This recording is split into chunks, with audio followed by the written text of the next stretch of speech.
Il y a des moments dans la vie qui semblent ordinaires au début, mais qui, une fois déroulés, changent tout ce que l'on croyait savoir. Ce jour-là, lorsque le pasteur Marc est venu rendre visite à ma famille, cela ressemblait à un après-midi comme les autres. Mes parents l'avaient invité à dîner, comme ils l'avaient fait de nombreuses fois auparavant. C'était un ami de la famille, une figure respectée dans notre petite communauté soudée.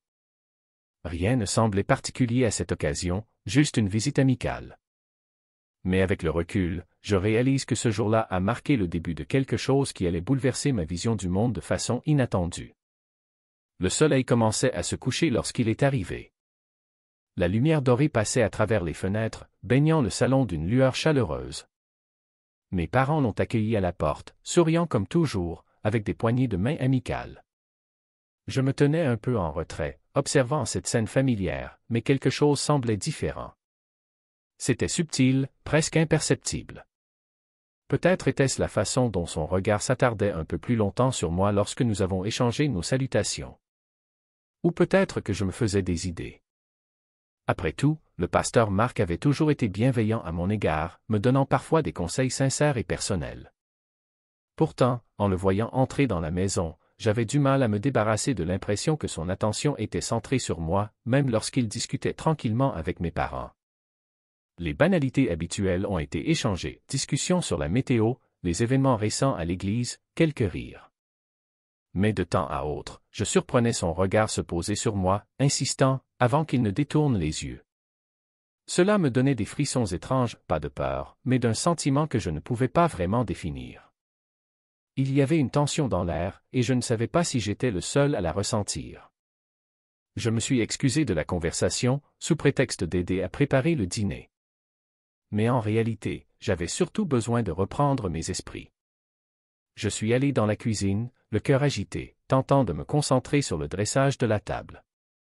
Le cliquetis des assiettes et des couverts semblait résonner plus fort dans la cuisine silencieuse, comme pour couvrir le tumulte dans ma tête. À ma surprise, le pasteur Marc m'a suivi. « Tu as besoin d'un coup de main » a-t-il demandé d'une voix douce et calme. Il y avait toutefois une nuance dans son ton que je n'arrivais pas à cerner. J'ai levé les yeux, un peu surpris, mais j'ai hoché la tête. Il n'y avait aucune raison de refuser. Pourtant, le fait qu'il se tienne si près de moi faisait battre mon cœur d'une manière étrange, pas forcément mauvaise, mais troublante. Nous avons travaillé en silence pendant quelques instants, le tintement de la vaisselle étant le seul bruit dans la pièce. Sa présence à mes côtés semblait peser plus lourd que la simple proximité physique. C'était comme si l'air s'était épaissi, chargé de quelque chose de non dit, que ni lui ni moi n'exprimions, mais que nous ressentions tous les deux. Je l'ai regardé du coin de l'œil, et j'ai remarqué que son regard revenait souvent vers moi, plus insistant que je ne l'aurais souhaité. « Tu as bien grandi depuis la première fois que je t'ai rencontré, » dit-il soudainement d'une voix douce mais intentionnelle. Ce commentaire m'a pris de court. Ce n'était pas rare que des adultes fassent ce genre de remarques après un certain temps sans se voir. Mais venant de lui, dans ce contexte précis, cela sonnait différemment. Comme s'il y avait un sous-entendu, quelque chose de non dit derrière ces mots. J'ai bafouillé une réponse, un peu mal à l'aise. Oui, je suppose que oui. J'ai essayé de balayer ça d'un ton neutre, mais son regard est resté fixé sur moi un instant de trop. Dans ce silence, quelque chose est passé entre nous, une sensation que je n'étais pas prêt à affronter. Avant que je puisse y réfléchir davantage, la voix de ma mère a retenti depuis la salle à manger, nous appelant à table. Ce moment s'est brisé comme une bulle éclatée, et la tension s'est dissipée aussi rapidement qu'elle était apparue. Le pasteur Marc a souri, ce même sourire chaleureux que j'avais vu tant de fois, et nous sommes allés rejoindre les autres. Le dîner est passé pour moi comme dans un brouillard. Mes parents discutaient joyeusement avec lui, leur conversation fluide et détendue. Mais moi, je n'arrivais pas à me concentrer sur ce qu'il disait. Mon esprit revenait sans cesse à ce moment en cuisine, à ce changement imperceptible mais palpable. De temps à autre, je levais les yeux et je le surprenais à me regarder, son regard impassible, indéchiffrable. Cela me serrait la poitrine. Ce n'était pas de la peur ni du malaise, mais quelque chose d'inconnu, de magnétique. J'ai gardé la tête baissée, poussant la nourriture dans mon assiette, espérant que personne ne remarquerait mon trouble. Mais je ne pouvais pas ignorer ce que je ressentais. Mes parents, eux, semblaient parfaitement insouciants, riant et parlant comme si de rien n'était. Et peut-être qu'en apparence, rien n'avait changé. Mais moi, je savais que quelque chose s'était déplacé. Je le sentais au plus profond de moi. Après le dîner, mes parents se sont éclipsés, nous laissant seuls dans le salon. Ce n'était pas inhabituel, ils restaient parfois discuter un peu. Mais ce soir-là, le silence semblait plus lourd, l'atmosphère plus chargée. Il s'est assis à côté de moi sur le canapé, plus près que d'habitude. Mon cœur s'est mis à battre plus vite. J'avais envie de te parler, dit-il, sa voix calme, presque hésitante. Il y avait dans son ton quelque chose qui me bouleversait. Nous ressentons des choses que nous ne comprenons pas, dit-il en continuant, ses yeux fixés dans les miens. Des sentiments que nous ne pouvons pas toujours contrôler. J'ai dégluti difficilement, la gorge soudainement sèche. Je ne savais pas où cette conversation allait, mais je sentais son poids s'abattre sur moi. Ces mots flottaient entre nous, lourds de sous-entendus. J'ai ouvert la bouche pour dire quelque chose, n'importe quoi, mais aucun mot n'est sorti. J'étais figé, partagé entre l'envie de fuir et celle de rester. Avant que l'un de nous ne puisse ajouter un mot, la voix de mon père a retenti d'en haut, rompant la tension. « Marc, tu restes tard ?» Le pasteur Marc s'est levé brusquement, comme si le charme avait été rompu. Il a souri, mais ce sourire n'a pas atteint ses yeux. « Non, je devrais y aller, » dit-il d'une voix redevenue calme et posée.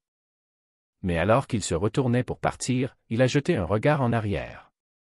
Et à ce moment-là, j'ai su que ce n'était pas terminé. Le lendemain, je ne savais plus quoi penser. La soirée de la veille m'avait laissé dans un brouillard confus, un mélange d'émotions que je n'arrivais pas à nommer.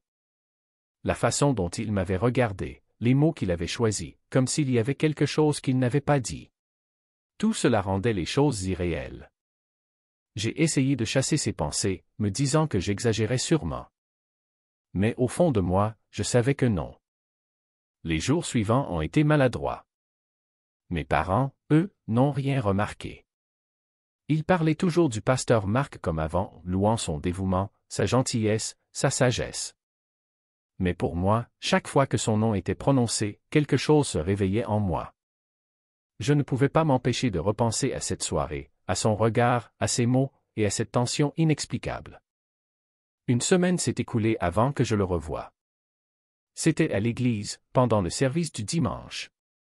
Il était là, devant l'assemblée, donnant son sermon avec son calme habituel, sa voix pleine de conviction. Mais je n'arrivais pas à me concentrer. Mon esprit retournait sans cesse à cette nuit dans le salon. Je me demandais s'il ressentait la même chose, ou si tout cela n'était que dans ma tête. Après la messe, alors que les fidèles commençaient à partir, j'ai voulu rester derrière, espérant éviter tout contact. Mais c'était peine perdue. Il m'a repéré de l'autre côté de la pièce. Avant que je ne puisse m'éclipser, il s'est approché. Mon cœur battait à tout rompre. Son regard avait cette chaleur familière, mais aussi quelque chose d'autre. Quelque chose qui faisait battre mon cœur plus fort, d'une manière que je ne comprenais pas. « Salut », dit-il doucement en s'arrêtant devant moi. « Je n'ai pas eu l'occasion de te parler après le dîner la semaine dernière. Comment tu vas ?» J'ai haussé les épaules, essayant de jouer la carte du détachement. « Ça va. » Il a souri. Mais ce n'était pas le sourire rassurant auquel j'étais habitué. Il y avait autre chose. Une profondeur que je ne savais pas comment interpréter. « Content de l'entendre, » répondit-il, sa voix plus basse, presque confidentielle. J'espérais qu'on pourrait parler à nouveau, peut-être cette semaine? La question est restée suspendue entre nous. Pendant un moment, je ne savais pas quoi répondre. Mon instinct me criait de dire non. De fuir. Mais une autre partie de moi, une partie que je ne pouvais pas nier, voulait le revoir. Je ne comprenais pas pourquoi, mais cette idée m'attirait. D'accord, ai-je dit avant même d'avoir pu m'en empêcher. Il n'a pas hésité. Et demain après-midi? Je pourrais passer chez toi après les cours, on pourrait discuter. J'ai hoché la tête, la gorge serrée. D'accord. Il a souri de nouveau. Le même regard indéchiffrable dans les yeux. Parfait. À demain, alors. En m'éloignant, je ressentais un étrange mélange d'émotions. Une part de moi était excitée d'une excitation troublante, presque interdite. Et l'autre, terrifiée. Une chose était sûre, quelque chose avait changé entre le pasteur Mark et moi. Et on ne pouvait plus revenir en arrière. Le jour suivant, impossible de me concentrer à l'école. Mon esprit vagabondait, rempli de pensées confuses. Je ne savais pas ce qui allait se passer, mais l'attente me rongeait. Quand je suis rentré, mes nerfs étaient à vif. Mes parents ne seraient pas là avant la soirée. On serait seul. Je ne savais pas si c'était une bonne chose ou une mauvaise. Mais c'était en train d'arriver. Et je ne pouvais plus l'arrêter. Peu de temps après, j'ai entendu sa voiture se garer devant la maison. Mon cœur s'est emballé.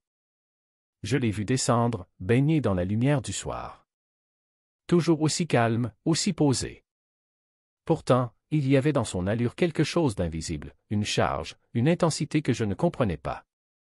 J'ai ouvert la porte avant même qu'il ne frappe. « Salut », ai-je dit, essayant de paraître naturel malgré le tumulte intérieur.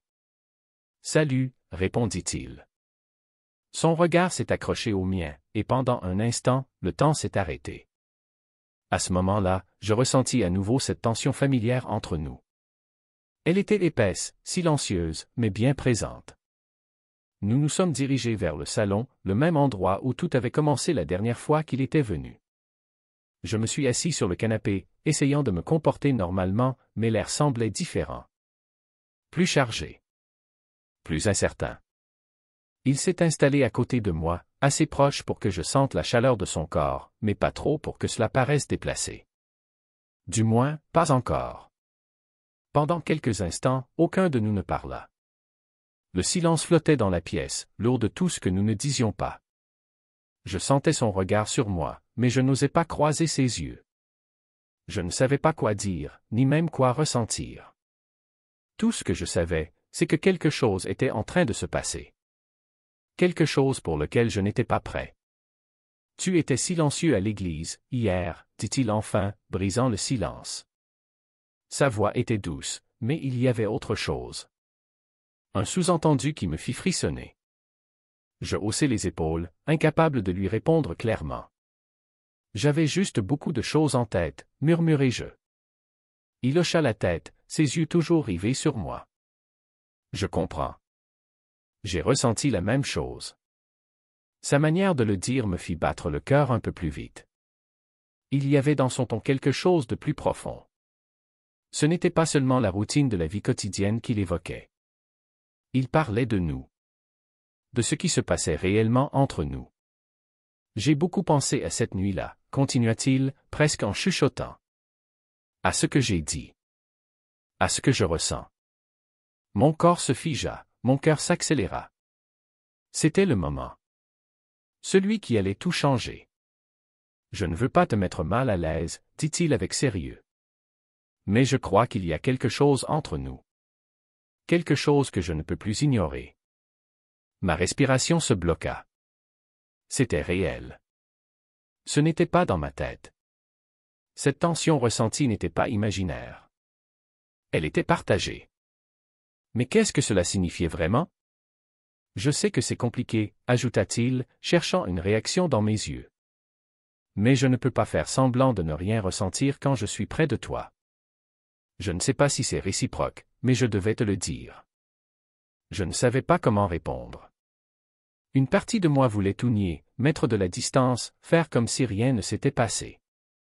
Mais une autre partie, réveillée depuis cette fameuse nuit, ne pouvait le nier. Je ressentais quelque chose. Quelque chose que je ne comprenais pas, mais qui était là.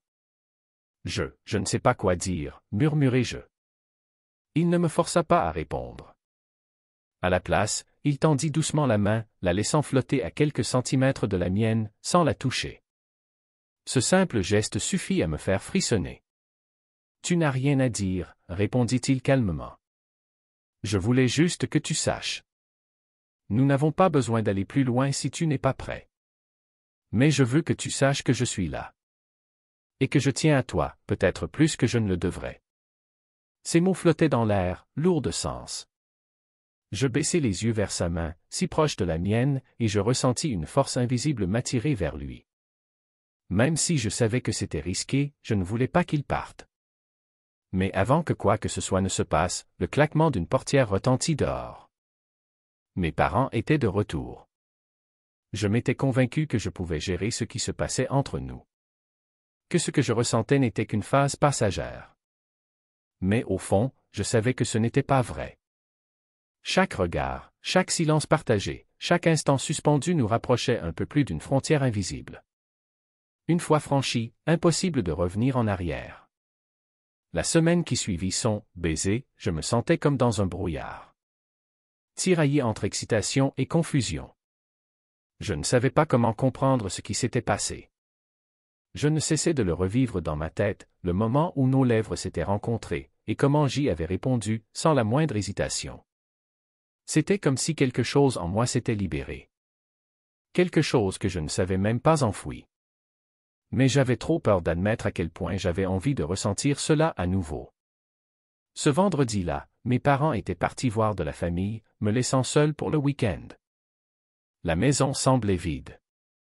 Le silence me pesait.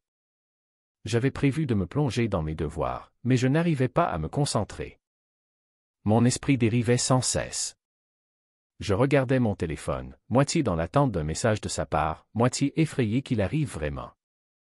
Puis, au moment où je m'étais convaincu que rien ne se passerait, mon téléphone vibra. « Salut, tu es chez toi. » Je pensais passer te voir. Je restais figé, fixant l'écran. Mon esprit tournait à toute vitesse. J'aurais dû dire non. Trouver une excuse. Ou simplement ignorer le message. Mais je ne l'ai pas fait. Presque instinctivement, j'ai répondu. Oui, je suis là. Tu peux venir. Quelques minutes plus tard, on frappa à la porte. Mon cœur battait fort. Je l'ai ouverte. Il était là. Il était toujours aussi calme, mais une intensité nouvelle brûlait dans son regard. C'était comme si le silence entre nous s'était transformé en quelque chose de trop fort pour être ignoré. Je me suis écarté pour le laisser entrer. Il a marché droit dans le salon, sans dire un mot. Nous nous sommes assis sur le canapé, et le silence a continué de s'étirer. Aucun de nous ne semblait savoir comment commencer. L'air était chargé, vibrant de toutes ces choses que nous ne disions pas. Je sentais mon cœur battre plus vite, la tension entre nous ne cessant de monter à chaque seconde. Je ne savais pas quoi dire, ni quoi faire. Tout ce que je savais, c'est que ce qui se passait entre nous n'allait pas disparaître, et que je ne voulais pas que ça s'arrête. Je n'arrête pas d'y penser, dit-il enfin, les yeux ancrés dans les miens. Et je ne pense pas que toi non plus. Il avait raison. Depuis ce baiser, quelque chose en moi avait changé. Comme si un interrupteur s'était activé, impossible à éteindre. Je ne comprenais pas ce qui m'arrivait, ni pourquoi je ressentais ça, mais je ne pouvais pas le nier. Je ne pouvais pas le nier, lui. Je ne sais pas quoi faire, ai-je murmuré, à peine audible. C'était la vérité. Je ne savais pas où tout cela menait, ni ce que je devais ressentir. Tout ce que je savais, c'est que je ne voulais pas que ça s'arrête. Tu n'as rien à faire, répondit-il d'un ton calme. On n'a pas besoin de forcer les choses. Pas besoin de se précipiter. J'ai hoché la tête. Mais au fond de moi, j'avais l'impression de me tenir au bord d'une falaise, regardant en bas, incapable de contrôler ce qui arrivait. La tension revenait, plus forte que jamais, et je sentais qu'elle m'attirait à lui. Nous étions à la limite, et il n'y avait plus de retour en arrière. Il s'est approché lentement, me laissant le temps de me reculer. Mais je ne l'ai pas fait. Mon cœur battait la chamade alors que son visage se rapprochait du mien, jusqu'à ce que ses lèvres rencontrent les miennes, à nouveau. Mais cette fois, ce n'était pas un baiser hésitant. Il n'y avait ni doute, ni incertitude. C'était profond, intense, comme si nous y mettions tout ce que nous avions retenu jusque-là. Le monde autour de nous s'est effacé, ne laissant que nous deux et ce baiser. Mon esprit s'emballait, submergé par l'intensité du moment. Mais je ne me suis pas arrêté. Je ne pouvais pas. C'était comme si toutes les tensions accumulées entre nous explosaient enfin, sans plus de barrières pour les contenir. Le baiser s'intensifiait, devenait plus urgent. Je sentais la chaleur monter entre nous, comme un feu qui couvait depuis trop longtemps. Je ne savais plus ce qui se passait. Je savais juste que je ne voulais pas que cela s'arrête. Il s'est reculé un instant, haletant, et m'a regardé. « Tu vas bien » demanda-t-il, sa voix douce mais pleine de sollicitude. J'ai hoché la tête, incapable de parler. J'étais bien plus que bien. J'étais perdu dans l'instant, en lui. C'était comme si tout ce que j'avais retenu jusque-là s'était enfin libéré. Et je ne voulais plus revenir en arrière. Sans un mot, il m'a embrassé à nouveau.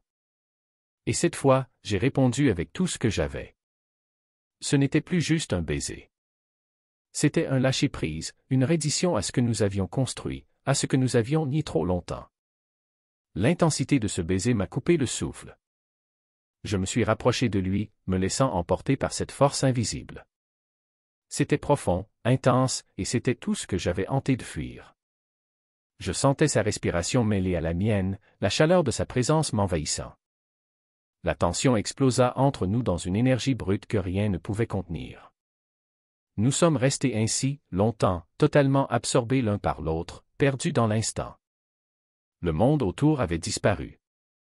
Il ne restait plus que cette connexion, aussi douce qu'électrisante. C'était à la fois grisant et terrifiant. Et pourtant, je ne voulais pas que cela s'arrête. Quand nous nous sommes enfin détachés, essoufflés, nous sommes restés là, assis, à nous regarder.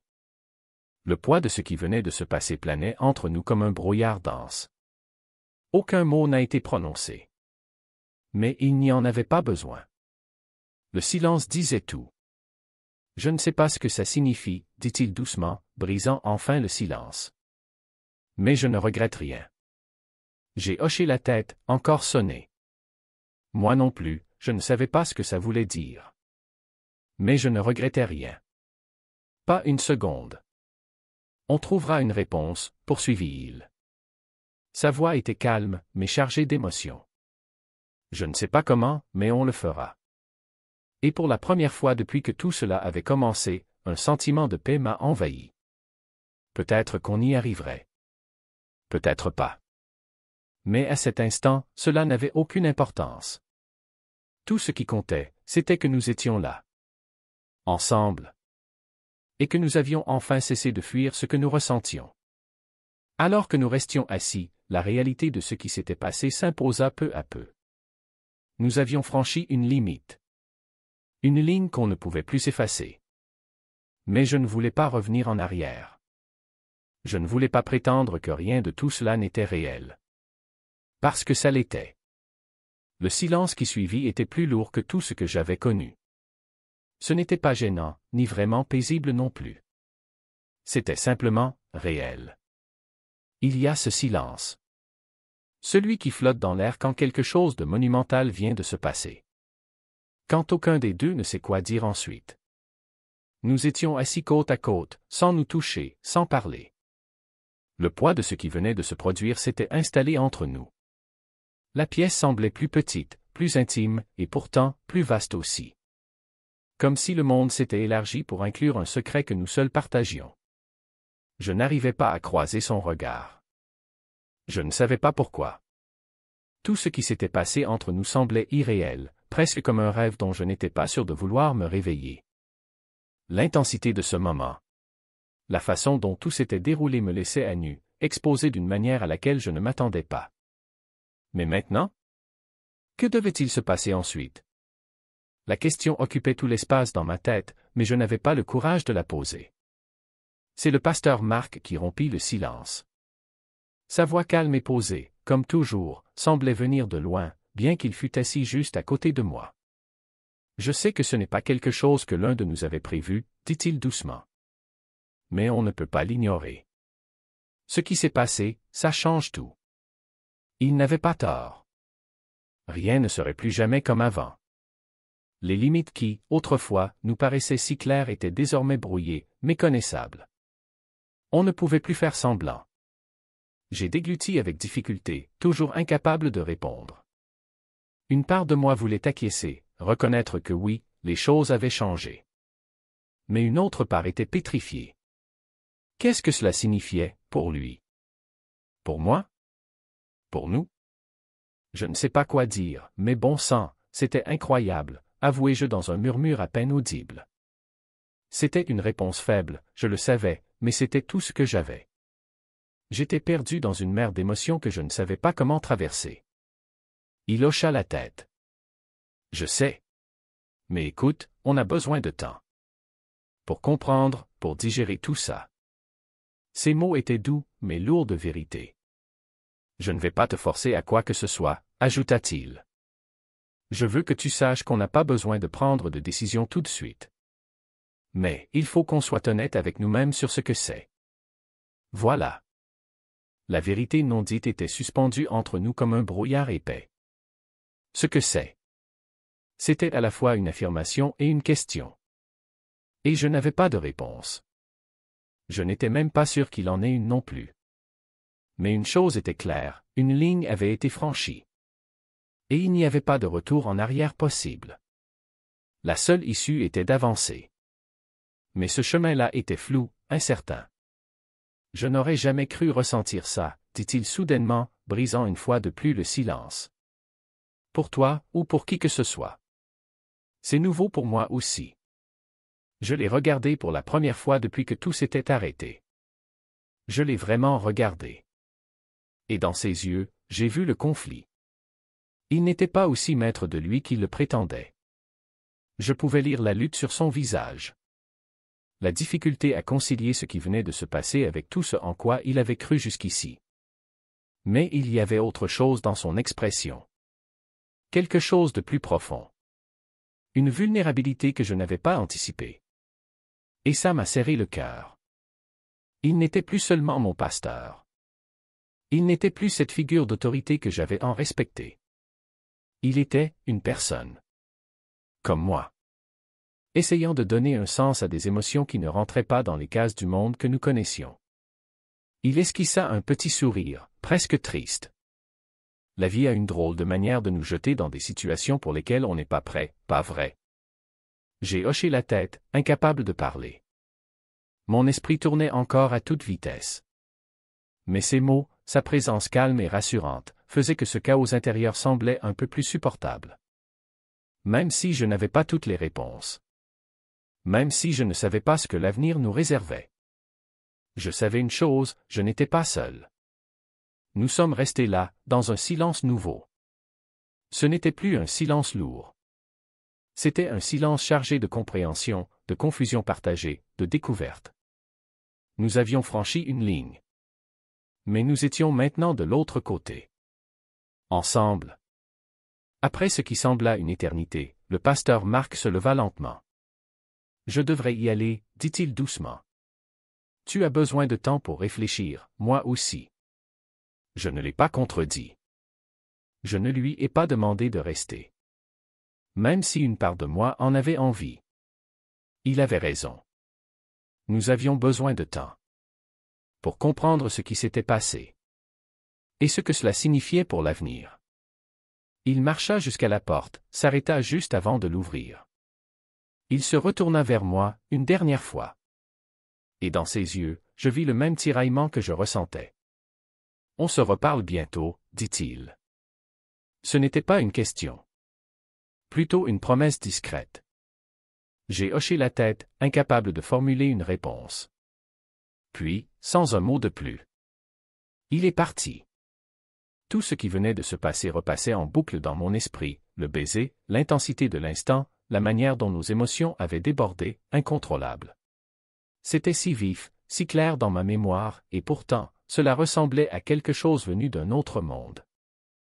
Je ne savais pas comment y réagir. Une partie de moi voulait aller vers lui dire que je n'avais pas peur, que je ne regrettais rien.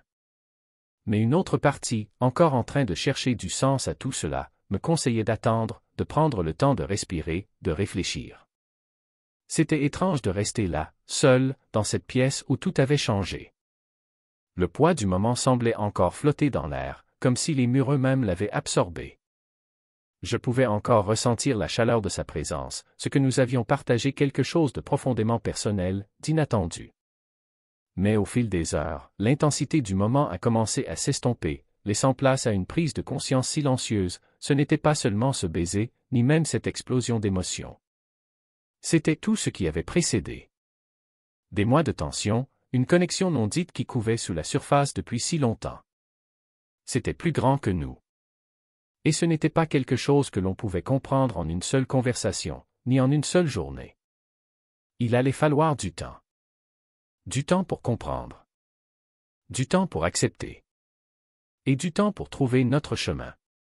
Pourtant, alors que je restais assis, seul, dans cette maison silencieuse, une chose m'est apparue comme une évidence, il n'y aurait pas de retour en arrière. Peu importe ce que l'avenir nous réservait, rien ne serait plus comme avant. Une limite avait été franchie, et on ne pouvait plus faire semblant que rien ne s'était passé. Je ne savais pas quelle serait la prochaine étape. Je ne savais pas comment le pasteur Marc et moi allions nous orienter dans ce territoire inconnu. Mais une chose était certaine, ce lien entre nous était réel. Et ce n'était pas quelque chose que l'on pouvait ignorer ou balayer d'un revers de main. Alors que le soleil commençait à se coucher, projetant de longues ombres à travers la pièce, je me suis enfin levé du canapé. Mon cœur était encore lourd, mais un calme étrange s'installait en moi. Peu importe ce qui allait suivre, nous l'affronterions ensemble. Et quoi que cela veuille dire, j'étais prêt. Chapeau de cérémonie de remise des diplômes, leçon de vie. Parfois, la vie nous met face à des moments inattendus, bouleversants, qui nous obligent à nous regarder en face et à nous interroger sur ce que nous ressentons vraiment. Ce n'est pas toujours facile de comprendre ce que notre cœur nous dit, surtout quand cela va à l'encontre de ce que l'on croyait savoir sur soi-même. Mais ce que cette histoire nous rappelle, c'est que la vérité intérieure mérite d'être écoutée. Que les connexions humaines sincères, aussi surprenantes soient-elles, ont le pouvoir de transformer notre existence. Il ne s'agit pas seulement de comprendre ce que l'on vit, mais aussi de l'accepter avec courage et bienveillance envers soi-même. La vie ne suit pas toujours un chemin tracé. Et c'est justement dans l'inconnu que l'on découvre qui l'on est vraiment. Mégaphone pour acclamation appelle à l'action. Si cette histoire vous a touché, si elle vous a fait réfléchir ou simplement ému, alors abonnez-vous à notre chaîne. Claquette chaque semaine, nous partageons des récits puissants, humains et vrais, qui parlent à l'âme. Bulle, laissez un commentaire, dites-nous ce que vous en pensez, et surtout, n'oubliez pas d'activer la cloche pour ne rien manquer. Merci pour votre soutien. Et surtout, prenez soin de vous.